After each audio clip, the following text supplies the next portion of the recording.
So, where were we? We already uh, got familiar with cellular automaton, what Stephen Wolfram did, right? Uh, we mentioned John Conway's Game of Life, right? Uh, Chris Langton's, one of his work is actually your homework. You don't know this, but now you do. And then let's save this. Let's go to other places. We mentioned John von Neumann, right? Let's save it. Basically, we will start talking about dynamical systems today, over here, okay? And there is this book written by Steve Strogatz. I hope I'm pronouncing his name correctly. So you can see that there is no arrow here pointing over here, but I think there should be, because he wrote a book that is just heavenly. You know, you should. We will go through it, and you will see what I mean.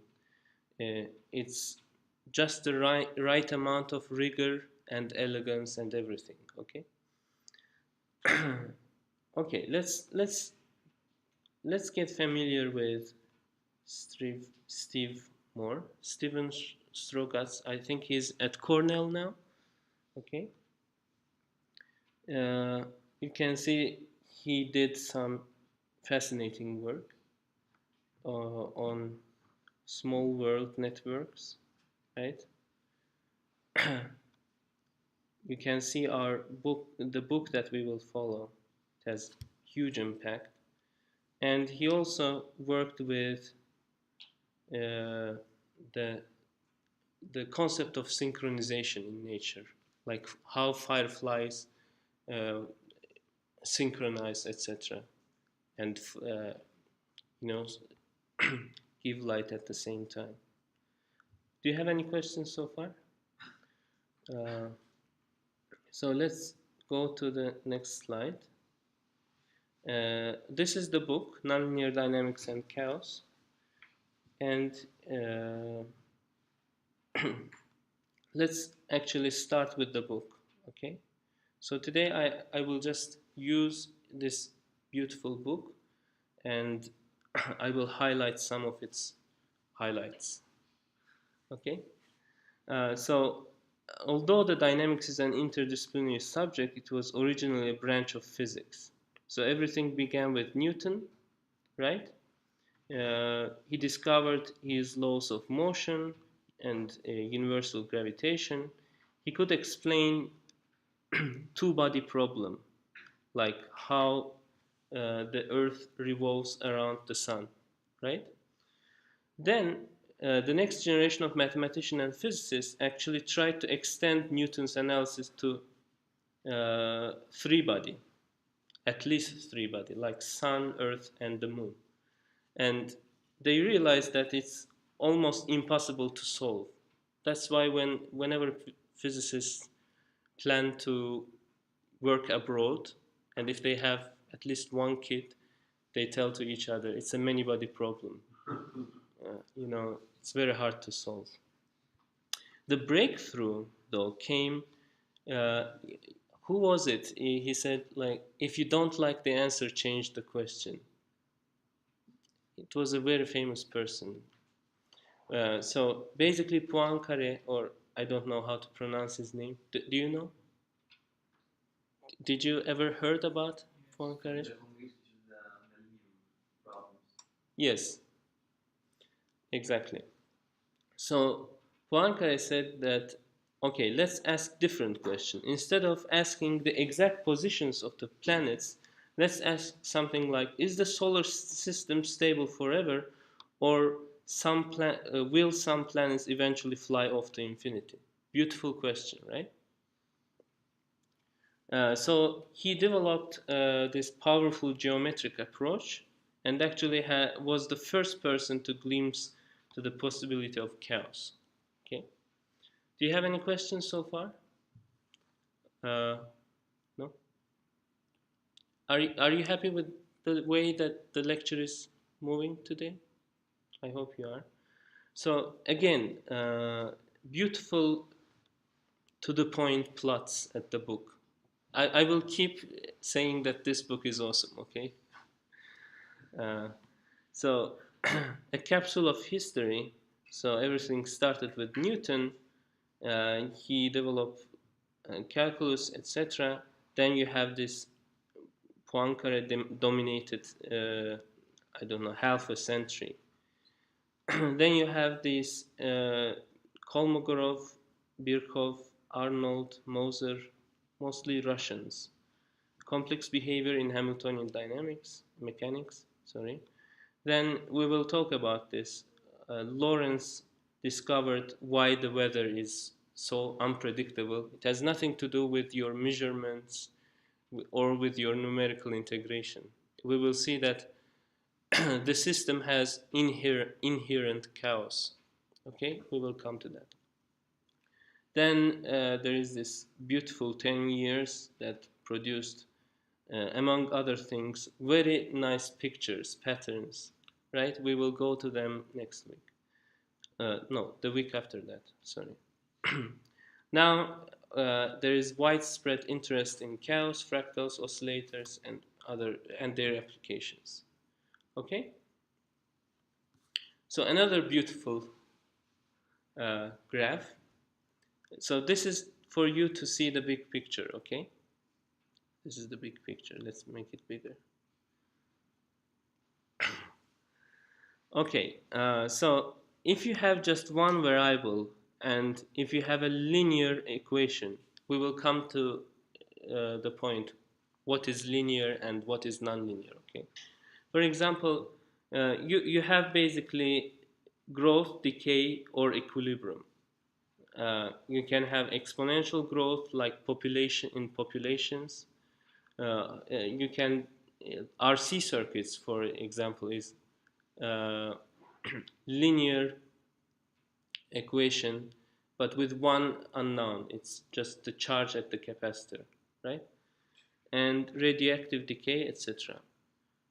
And as you go to nonlinear, you have fixed points, bifurcations, logistic equation, etc. We will come to all this. Then if you have two variables, basically second order differential equations, ordinary differential equations, they have oscillations, right? Like, for example, harmonic oscillator, etc. Two-body problem, RLC circuits, mass and spring, as I mentioned. And then if you go to nonlinear, then you have anharmonic oscillations, limit cycles, biological oscillators, neurons, heart cells, predator-prey cycles, etc. Right? And now you go to n bigger than or equal to 3. This is where things get messy, right? And you have these strange attractors that Lorentz found. We will explain all this in detail. Three-body problem, the millennium problem, I guess you mentioned. No, you mentioned the Poincare conjecture that was solved by Perelman. Okay. So he contributed to many fields actually. And then there is n much bigger than 1. So this is basically collective phenomena like molecular dynamics, solid-state physics, coupled harmonic oscillators, equilibrium statistical mechanics. And if you go to nonlinear, then you have coupled nonlinear oscillators, non-equilibrium statistical mechanics. Well, let's go down. Neural networks, immune system, ecosystems, economics. You can see that this is the frontier now. Do you see it? And if you take it to continuum, then you have spatio-temporal complexity, like nonlinear waves, plasmas, earthquakes. Well, let's go. And finally, you have life, basically. Okay? So it's very important subject. And let's now get familiar with what do we mean by n equals 1, what do we mean by linear, what do we mean by nonlinear. Okay? So basically, you remember we studied before partial differential equations. This was not my fault. Okay. You remember we studied something like this, for example.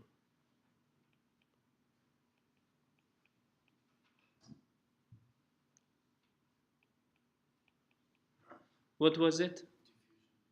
It was diffusion equation or heat equation, and it has the difference with respect to T and X, both of them. Now, the systems that we are going to analyze just have the time difference. So basically it's dx over dt equals to fx. Does it make sense to everyone? And if you have two variables, it will be just dx1 over dt equals to f of x1 and x2. dx2 over dt equals g of x1, x2. So this is the n equals 2 system. Okay? So here you can see the example. Let's remember. Okay, we had this mesh and spring system. Do you remember it? Like, let's say this is M, this is K. Like F equals to M times A, right? So then M times d squared x over dt squared equals to minus kx. Do you agree? But compare this one with this one and this one. Which one of it is it? Is it an n equals 1 system, n equals 2 system? Yes, it's an n equals 2 system, but we just see one variable. But the other variable is actually hidden somewhere there, right? In fact, to solve this system, you just need to know x. But to solve this system, you need x and you need dx over dt. You need at least two informations, right? Are you with me? So basically, let's define it as velocity. Velocity equals to dx over dt. Sorry, I mean dx over dt equals velocity. And you can say that dv over dt, the acceleration, is minus k over m times x. You can see that now you have something like dx over dt equals some f of x and v. In this case, it just depends on v, right? And this one is g of x and v. Still with me? Everything clear? Any questions? Don't worry, we will start coding at some point. But okay, let's talk what do we mean by nonlinear. I think I skipped some parts there. So basically, the system is said to be linear because all xi's, like x1 and x2, on the right hand side appear to the first power only. Okay? Otherwise, the system would be nonlinear. Like if you have x1 times x2, x1 cubed, or cosine x2. Does it make sense? So an example of a nonlinear system is the pendulum. Like you can think of it like this. There is mg, right? And if you write down the formulas, you will see that x double dot equals to g over L times sine x. In this case, x is actually this theta. Okay, do you have any questions so far? So this system is n equals 2 and nonlinear, because you have this sine x1 term. Okay? These are just classifications and we will use them frequently. What about non-autonomous systems? What do you think it means just from the name?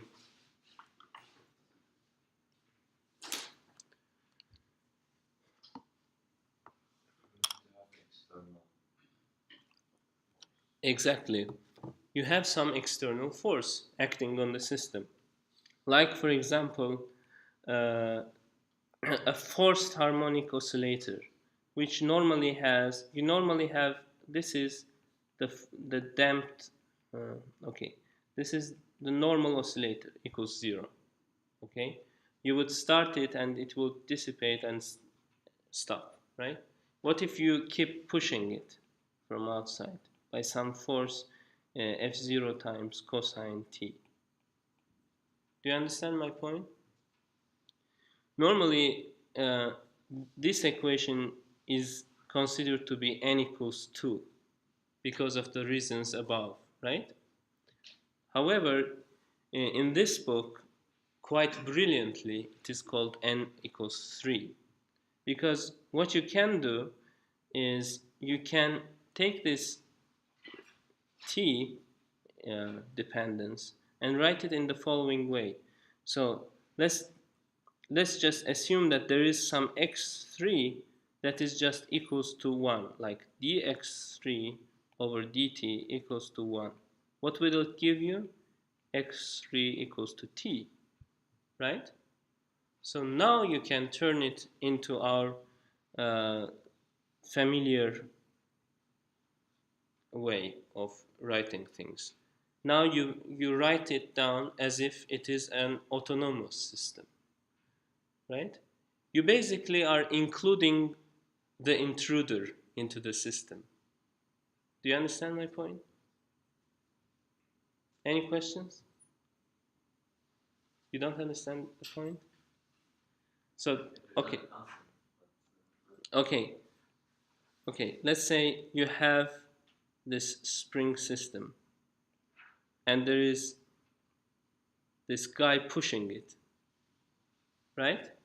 And this is where this f cosine t term comes from, okay? Now, before we were looking at the system like this is the system and it's non-autonomous because someone is acting on it. Then in this picture, like when you write it like this, then you think of the system as this system, including the intruder. Okay? Are you happy? I hope you are. Okay, so now we will start with the simplest case. N equals 1, oh, sorry. N equals 1 and linear. Okay? And we will actually introduce a geometric way of thinking. No, actually, we will also look at nonlinear too. So we are talking about flows on the line, which means that we have one coordinate, x, and it doesn't eventually come back on itself. It's not flow on a circle, but flow on a line. Does it make sense? Flow on a circle is chapter something else, okay? 4 or 3. Okay, save. Okay, one of those brilliant moments of the book. Geometric way of thinking. Let's say you have this system, x dot equals to, by the way, did I mention that x dot means dx over dt? No, I didn't, right? X dot means dx over dt, and this is the system. How do you solve it?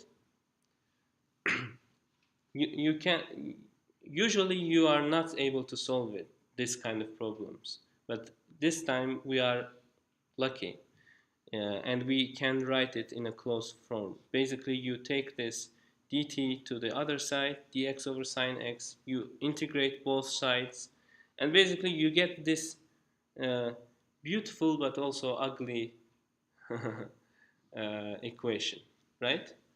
Why beautiful? Because otherwise we wouldn't be here, right? These things just turn us on. But why is it ugly? Because uh, you can't, the result is exact, but a headache to interpret, right? So, for example, can you answer the following question? Suppose, uh, by the way, I want to check if the recording is still on. It is still on. Good. The result is exact, but a headache to interpret. Sorry. The question was, suppose x0 is pi over 4. Describe the qualitative features of the solution xt for all t bigger than 0. In particular, what happens as t goes to infinity? Can you derive this from here? It's very hard to do it, right? What do? We basically plot x dot versus x. And what was x dot? Sine x, right? So what is x dot? It's the change in x. Are you with me? This is like the most important point here. So sine x goes something like this. We all know that, right? So you look at the points where it crosses x dot. Those are the points where the system has a stable or unstable equilibrium, right? And you can understand from the plots whether that point is an unstable equilibrium or a stable equilibrium. How can you find that?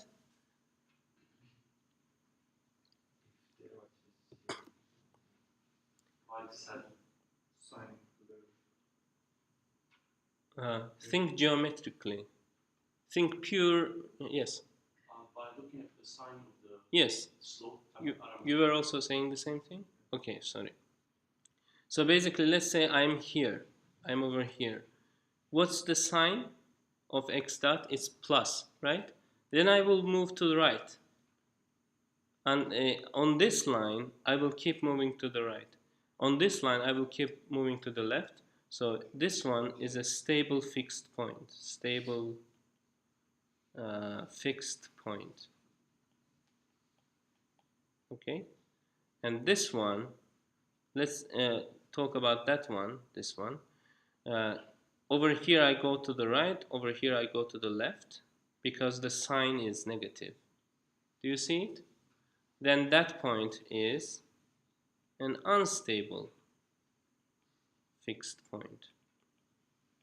So now you can answer the question very easily, right? If you start at pi over 4, what happens? You go to pi, right? How quickly? You didn't even want to solve anything, right? If you start at minus pi over 3, 3 pi over 2, excuse me. Is that the place? Yes, I think. Where do you go? To minus pi, right? Let's save this and basically draw all possible trajectories, and you can see that these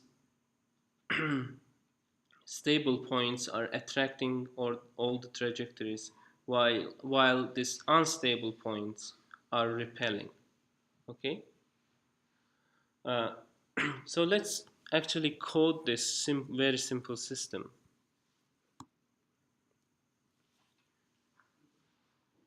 Do you have any questions before? Yes.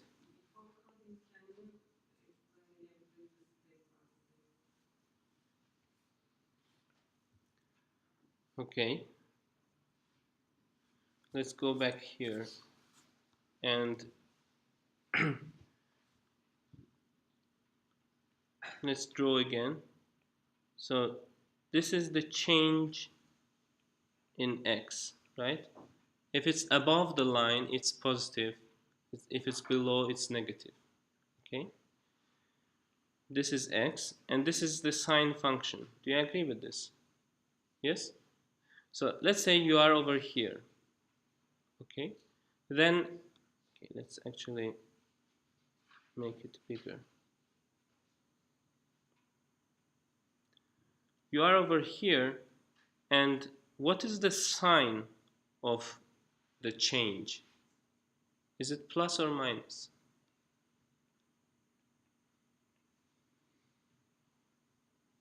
Plus, right? So plus means you go to the right or left? Right, right? Well, then let's check it over here. Where do you go, left or right? Say it out loud. Left, right? I mean left, correct? So from here you go here, from here you go here. So this point is an attractive point. It's usually denoted by a filled dot, and the unstable ones are empty dots. So this is a stable fixed point.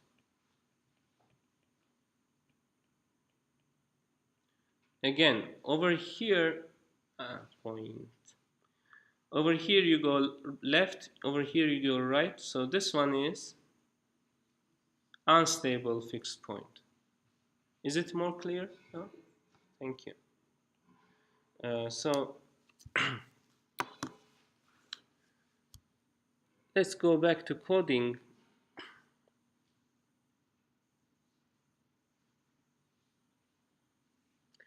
And actually I have a model code that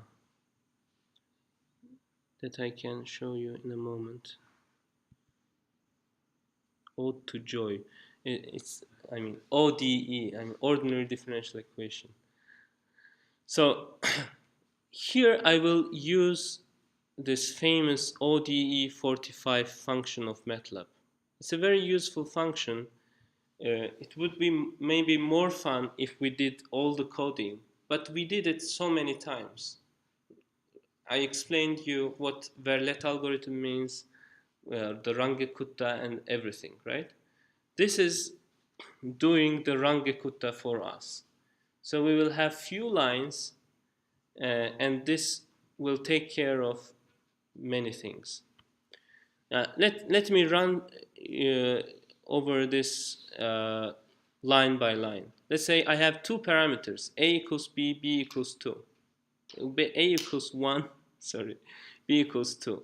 And this is my time span, so I want to go from t equals 0 to t equals 5. Okay. These represent the initial conditions.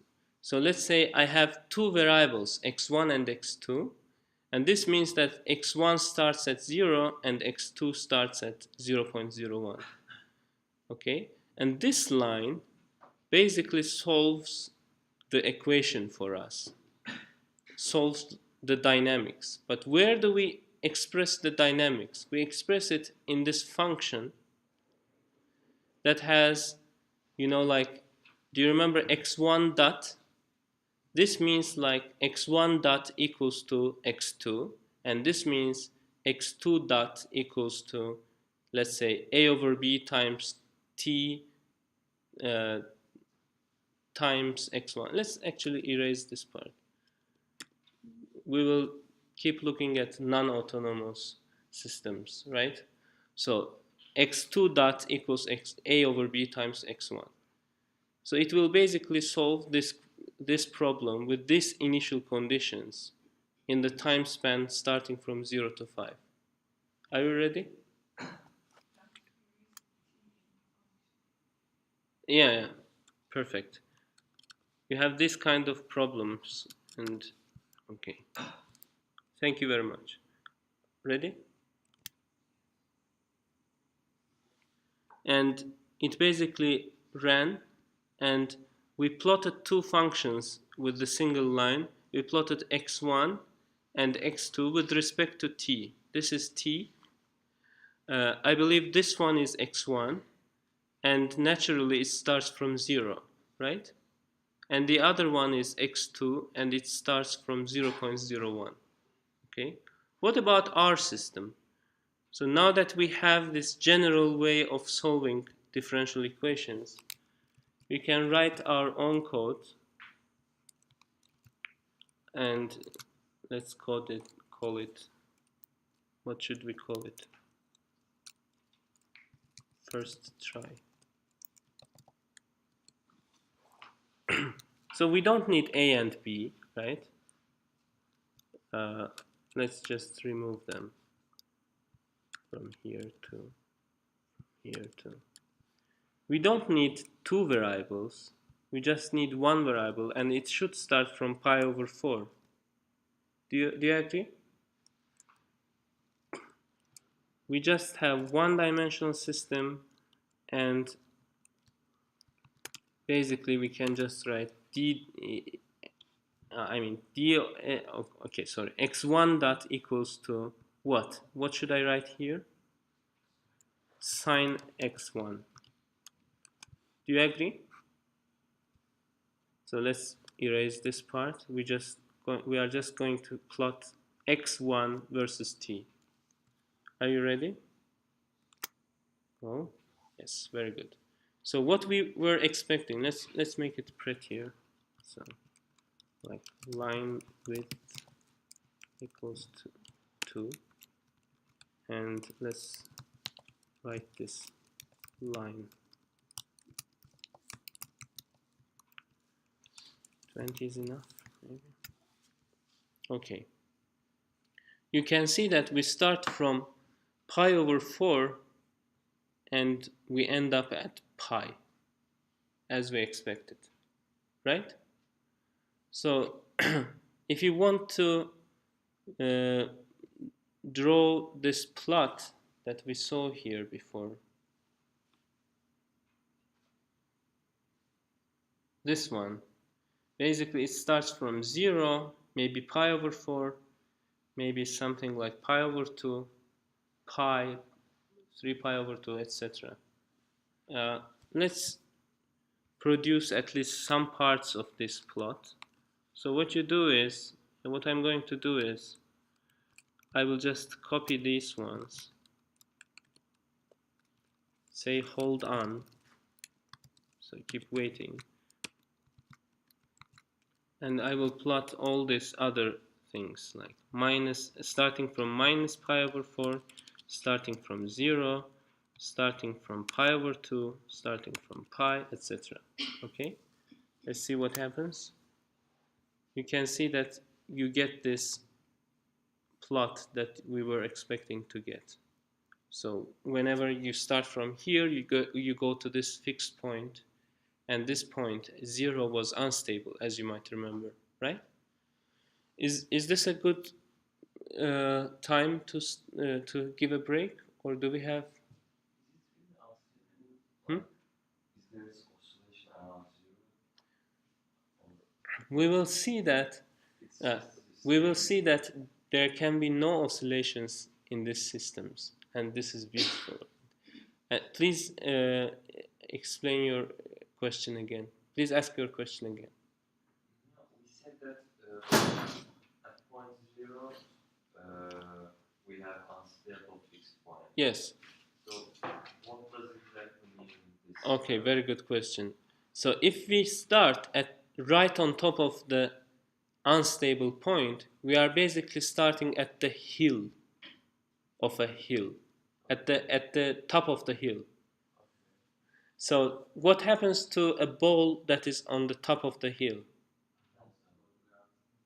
If it's right exactly on the top of the hill, it stays over there because the derivative is 0, right? So these are the points where the derivative is still 0, but if you have just teeny tiny push,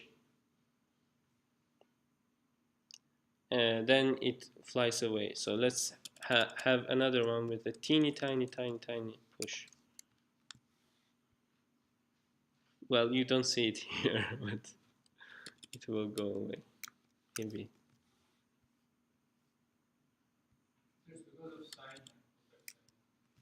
No, it's just too tiny. So do you see it? I mean, it doesn't mean that it doesn't work. Uh, yes, I need to go to. I hope it will do it. Yes. Do you see it? It eventually goes down. Even the tiny push. Let's have tinier push. Do you see it? It goes down. Yes. Is it a good place to stop? Uh, okay, let's have a break.